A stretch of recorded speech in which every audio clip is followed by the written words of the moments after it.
আসসালামু আলাইকুম। আজকে ৫ অক্টোবর ২০২৪। আশা করছি সবাই ভালো আছেন। আজকে আমি এই বিষয়গুলো পড়ব। তো এখান থেকে বাংলা ব্যাকরণ থেকে পড়ব বিপরীত শব্দ, প্রিভিয়াস এমসিকিউ ৩০তম বিসিএস, সাধারণ গণিত চতুর্ভুজ সংক্রান্ত উপপাদ্য। বাংলাদেশ থেকে পড়ব সংবিধান প্লাস জাতীয় বিষয়াবলী। ইংলিশ থেকে পড়ব ন্যারেশন প্লাস সিনোনিম পিএসসিগুলো রিভিশন দেব। আর নতুন করে পড়ব ওয়ান ওয়ার্ড সাবস্টিটিউশন। তো এখন বাজে ৫টা ৫০। এখন থেকে ১টা পর্যন্ত প্রায় সময় আছে আমার হাতে ৭ ঘন্টা। তো এই ৭ ঘন্টার মধ্যেই অনেক কিছু শেষ করে নিতে হবে। তো এখন বাংলা ব্যাকরণ দিয়ে শুরু করব ইনশাআল্লাহ। আজকে প্রথমে বললাম হচ্ছে বিপরীত শব্দ। তো এখানে স্বরবর্ণ যেগুলো আছে সবগুলো বিপরীত শব্দ ২-৩ বার করে পড়ছি। তারপরে হচ্ছে প্রিভিয়াস কোশ্চেন আছে প্রায় ৮০টার উপরে, ৮২টা আছে প্রিভিয়াস কোশ্চেন। তো এই ৮২টা প্রিভিয়াস কোশ্চেন পড়লাম, অনেকগুলোতে কনফিউশন, ওগুলোতে দাগ দিয়ে রাখছি। আর বিপরীত শব্দ হচ্ছে বিসিএস, ব্যাংক, প্রাইমারি, নিবন্ধন যে কোনো চাকরি পরীক্ষার জন্যই গুরুত্বপূর্ণ। এখান থেকে অনেক প্রশ্ন আসে, তো এই টপিকটা একটু গুরুত্ব দিয়ে পড়া লাগবে।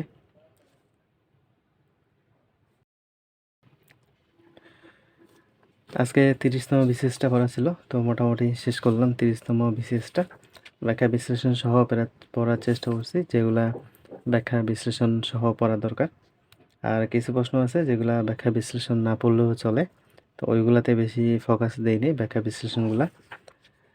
এখন বাজে প্রায় ৮টা ৪০-এর মতো।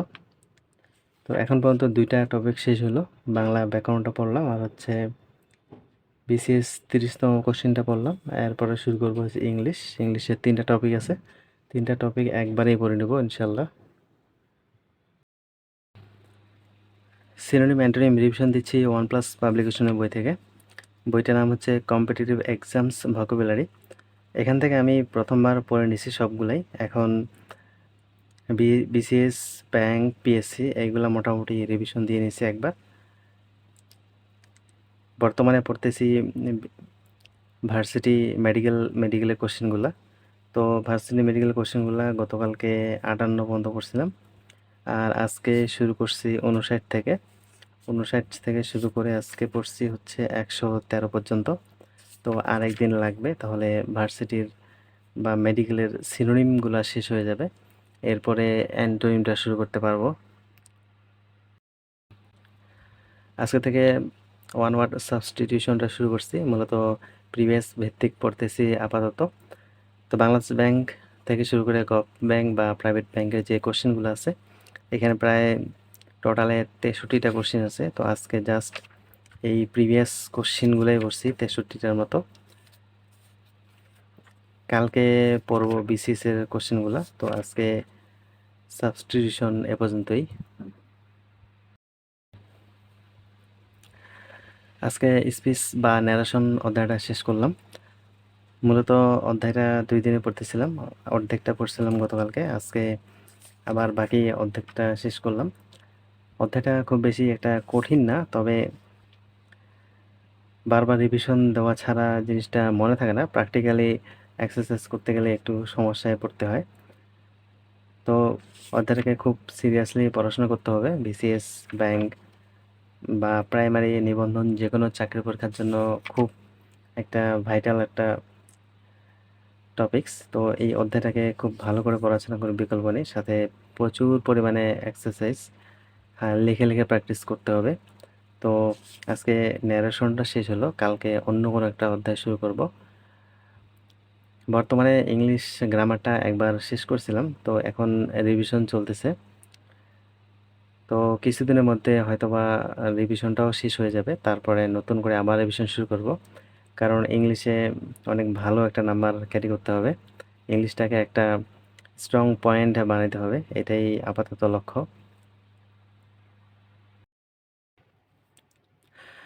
আজকে বাংলাদেশ থেকে কয়েকটা গুরুত্বপূর্ণ টপিক পড়ছি, তার মধ্যে মুক্তিযুদ্ধভিত্তিক ভাস্কর্য ও স্থাপত্য, এই বিষয়গুলো এখানে কয়েকটা গুরুত্বপূর্ণ ভাস্কর্য দেওয়া আছে, স্থাপত্য দেওয়া আছে। আর এইগুলার হচ্ছে ভাস্করগুলো একটু ভালো করে যদি জানা থাকে তাহলে এখান থেকে অ্যান্সার করা যাবে। তবে এই টপিকটা থেকে প্রিভিয়াস কোশ্চেন অনেকগুলো আছে, প্রায় ৬৮টার মতো। রিসেন্ট টাইমে এখান থেকে প্রশ্ন আসছে, ৪২তম বিসিএসে আসছে একটা, ৪৫তম বিসিএসে আসছে একটা। তো এই টপিকটাকে একটু গুরুত্ব দিয়ে পড়াশোনা করতে হবে, কারণ একেবারে বাদ দিয়ে বা একেবারে ছেড়ে দেওয়ার তেমন একটা কোনো সুযোগ নাই। তারপরে বললাম হচ্ছে বাংলাদেশের জাতীয় বিষয়াবলী। তো জাতীয় বিষয়গুলো হচ্ছে জাতীয় প্রতীক, রাষ্ট্রীয় মনোগ্রাম, জাতীয় সঙ্গীত, জাতীয় পতাকা, রণসঙ্গীত। তো এই বিষয়গুলো এখান থেকে মোটামুটি ভালোই প্রশ্ন আসে। এখানে প্রিভিয়াস প্রশ্ন যদি দেখি, ৪৪তম বিসিএস, তারপরে ১৬ নম্বর প্রশ্ন ৩৬তম বিসিএস, তারপরে আছে ৪২তম বিসিএস, তারপরে এখানে আছে ৩৬তম বিসিএস। মোটামুটি এই টপিকটা ভালোই গুরুত্বপূর্ণ আছে। এখানে প্রিভিয়াস প্রশ্ন আছে ৭৮টা। তো প্রিভিয়াসগুলো খুব ভালো করে পড়ে নিয়ে আর চ্যাপ্টার ওয়াইজ একটু পড়াশোনা করতে হবে। সাথে এখানে কিছু দিবস আছে, দিবসগুলো একটু ভালো করে দেখতে হবে। তো এই টপিক থেকে প্রশ্ন আসার সম্ভাবনা অনেক বেশি। এই টপিকটা থেকে অনেক প্রশ্ন আসে, এই জন্য এই টপিকটাকে গুরুত্ব দিয়ে পড়তে হবে। তো মুক্তিযুদ্ধ থেকে শুরু করছিলাম যে এই পড়াগুলা, মোটামুটি শেষ হলো এখন। এখন পড়তে হবে প্রাচীনকালের যে পড়াটুকু আছে প্রথম অধ্যায়ের। তো আজকে প্রাচীনকালের পড়া শুরু করছি। বাঙালি জাতির উদ্ভব ও বিকাশ, এই টপিকটা একটু গুরুত্ব দিয়ে পড়তে হবে, কারণ এখান থেকে ২টা প্রশ্ন আসছিল। ৩৬তম বিসিএসে একটা প্রশ্ন আসছিল, আর একটা প্রশ্ন আসছিল ৪৩তম বিসিএসে। তো একটু ভালো করে পড়াশোনা করলে প্লাস প্রিভিয়াস প্রশ্ন পড়লে এখান থেকে যদি কমন আসে তাহলে ইনশাআল্লাহ পারা যাওয়ার কথা। বাংলার ইতিহাস থেকে একটা প্রশ্ন আসছিল ৩৬তম বিসিএসে। তারপরে মোস্ট ইম্পর্টেন্ট যে গুরুত্বপূর্ণ যে টপিকটা, সেটা হচ্ছে প্রাচীন বাংলার জনপদ।